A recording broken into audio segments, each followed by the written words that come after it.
कह रहे जो गंगा जी में स्नान के लिए कभी नहीं गए, ना गंगा जी का नाम लिया, ना गंगा जी पे श्रद्धा करते हैं, ऐसे लोगों की जीवन में जो आचरण बनते हैं वो बड़े निरर्थक होते हैं और ऐसे लोगों की ही दुर्गति होती है। पर गंगा जी का एक बार का स्नान निष्पाप कर सकता है, पूर्ण विश्वास होना चाहिए। एक बार हरिद्वार में बहुत लोग गंगा स्नान कर रहे थे। पार्वती जी ने कहा कि देखो इन सबका उद्धार पक्का हो गया, क्योंकि हम देवी की महिमा को जानती है गंगा की। ये सब स्नान करके, पूर्णिमा का पर्व है, ये स्नान कर रहे हैं, पक्का निष्पाप हो गए। महादेव जी ने कहा नहीं नहीं नहीं।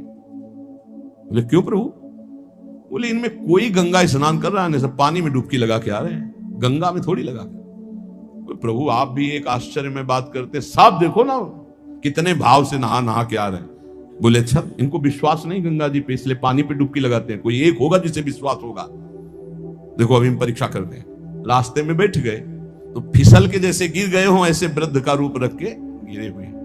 अम्बा जी तो नवीन रूप धारण करके बोले जो निकले उससे जो हम कहें सो कहो। तो जो महादेव जी ने सिखाया तो कहते भैया ये हमारे पति देव गिर गए, थोड़ा हाथ सहयोग दीजिए, पकड़ के उठा दीजिए, अकेले उठ नहीं रहे, आप आइए। और जब कोई आने लगे तो कहना निष्पाप पुरुष ही हमारे पति को छू सकता है, अगर पापी छुआ तो भस्म हो जाएगा। बस इतना तुम्हें बोलना है। अब जो निकलते बोले भैया आप गंगा नहा के आ रहे हो? बोले हाँ। तो बोले आप तो निष्पाप हो ही गए, हो गए, हमारे पति फिसल के गिर गए, हमारे पति निष्पाप हैं, और जो निष्पाप पुरुष इनको निकाल सकता है, अगर कोई पापी छू लिया तो भस्म हो जाएगा, आप सहयोग करो।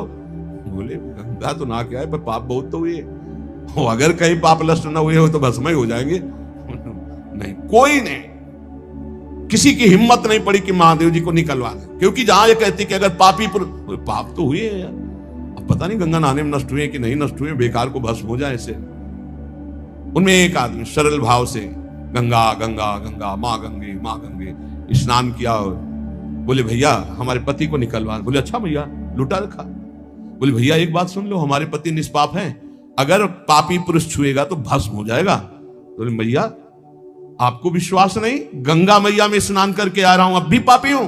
और तत्काल भगवान बाहर निकाल किसी को। जब वो चला गया तो भगवान शिव ने कहा ये केवल गंगा स्नान करके आया है, इसकी। अर्थात यदि हम भगवान के नाम, भगवान के धाम, भगवान के इन पावन तीर्थों पर दृढ़ विश्वास करते तो बहुत जल्दी लाभ प्राप्त होता है। ये विश्वास के लिए सुनाता शास्त्र, ऋषि मुनि सब ये विश्वास के लिए सुनाते। हमें दृढ़ विश्वास कर लेना चाहिए कि अब हमारा कल्याण तो हो ही गया। जैसे गंगा जी क्या है? भगवान श्री कृष्ण का चरणामृत। अपने लोग रोज चरणामृत पीते हैं, किनका? प्रिया प्रीतम का। अब और गंगा की जरूरत पड़ेगी? जहां से गंगा प्रकट हुई उनके सर्वांग स्नान का जल यमुना जी। जब यमुना जी गंगा जी से मिली तो गंगा जी ऐसे होकर प्रणाम मुद्रा में मिली यमुना जी से।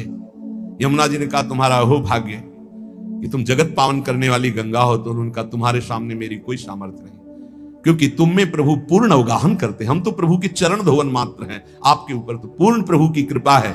श्री लाडली लाल का अंगराग लेकर प्रवाह करती है। ये अपने कल्याण की अब कोई चिंता रह गई?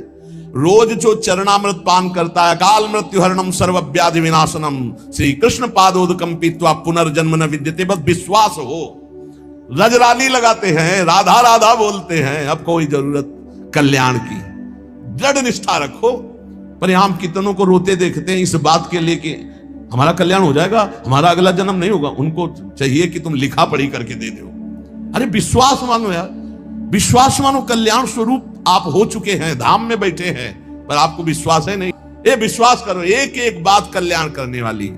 भगवती गंगा जी 400 कोस दूर से गंगा गंगा बोले तो भगवान के धाम भेज देती निष्पाप करके। ऐसी महामहिमा श्री गंगा जी के स्मरण में, अवगाहन में, आचमन में।